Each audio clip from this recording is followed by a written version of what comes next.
শ্রীগুরু জয়, শ্রীগুরু জয়, শ্রীগুরু জয়। আমি আমার কুলদেবতা গিরধারীলাল জিউর রাত্রি চরণে এবং ভগবান দাদু চরণে সহস্র কোটি প্রণাম জানিয়ে আমি আমার গুরু কথা শুরু করলাম।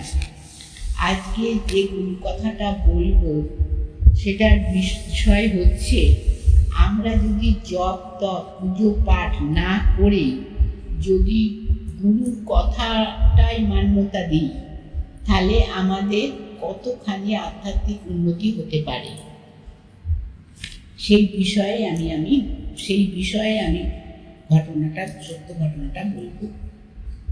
পূর্ববঙ্গে থাকাকালীন একবার শ্রী শ্রী ঠাকুর এক বড় নদী দিয়ে নৌকা যোগে এক শিষ্যের বাড়ি যাচ্ছেন। নৌকাতে বসেই তিনি লক্ষ্য করেন যে ওই দুজন লোক একজন কৃষকায় ব্যক্তিকে তাড়া করেছে এবং তাকে ধরার জন্য প্রাণপাত পরিশ্রম করছে। কিন্তু সেই কৃষকায় ব্যক্তি নদীর চড়া দিয়ে প্রাণপণে দৌড়াচ্ছে। শ্রী শ্রী ঠাকুর মাঝিকে তাড়াতাড়ি তীরে নৌকা বাঁধতে বললেন। মাঝি তীরে নৌকাখানি নিয়ে এলো। নৌকা তীরে আসা মাত্রই ধাবমান কৃষকায় ব্যক্তিটি এক লাফে নৌকায় উঠে শ্রী শ্রী ঠাকুরের শ্রীচরণে পতিত হয়ে কাঁদতে আরম্ভ করল। অপর দুই ব্যক্তি যারা তাকে ধরার চেষ্টা করছিল, তারাও নৌকার নিকটে এসে শ্রী শ্রী ঠাকুরকে দেখে আশ্চর্য হয়ে বলল, এই লোকটি বদ্ধ পাগল, পাগলামির জন্যই বেঁধে রেখেছিলাম, দড়ির বাঁধন খুলে পালিয়েছে। একজন নিজেকে দেখিয়ে পাগলের পিতা বলে পরিচয় দিল। তারা বলল, গুরুদেব, আপনাকে আমরা জানি, আপনি অনেক পাগল ভালো করেছেন, সে কথাও শুনেছি।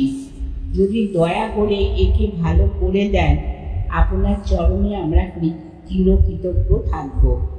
কিন্তু আমরা জাতিতে নমশূদ্র, সুতরাং আপনি কি একে কৃপা করবেন?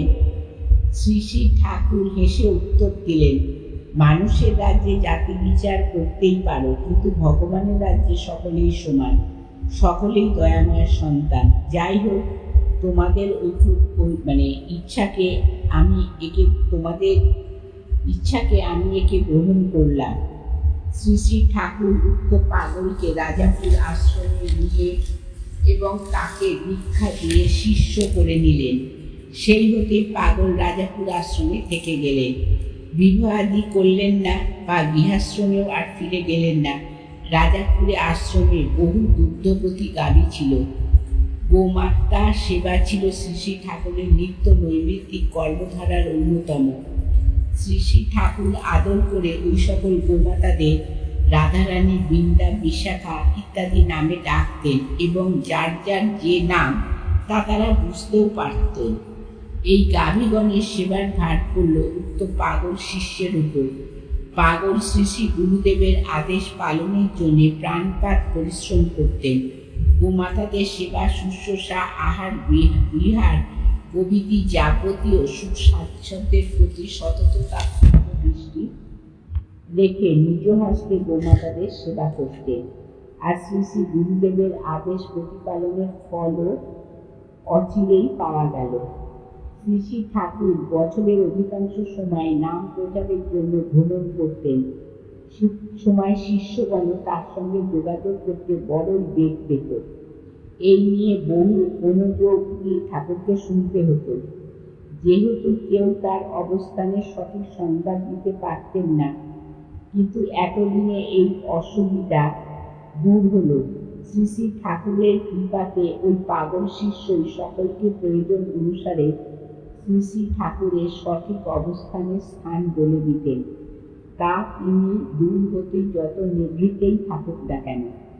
পরবর্তী জীবনে এই পাগলকে শ্রী শ্রী ঠাকুর ব্রহ্মচর্য ও সন্ন্যাস দান করেন পলাশী শ্রী শ্রী গিরিধারী আশ্রমে যজ্ঞ বেদিতে। এই সত্য ঘটনা থেকে আমরা এটাই জানতে পারলাম যে ভগবান তাদের নির্দেশ মতন আমরা যদি চলতে পারি, তার বাক্য মানতে পারি, মান্যতা দিতে পারি, তাহলে আমাদের আর এই জগৎ নিয়ে কিছু চিন্তা করার অবস্থা থাকবে না। তিনি আমাদের সমস্ত দায়ভার তুলে নেবেন। শ্রী গুরু জয়, শ্রী গুরু জয়, শ্রী গুরু জয়। আমি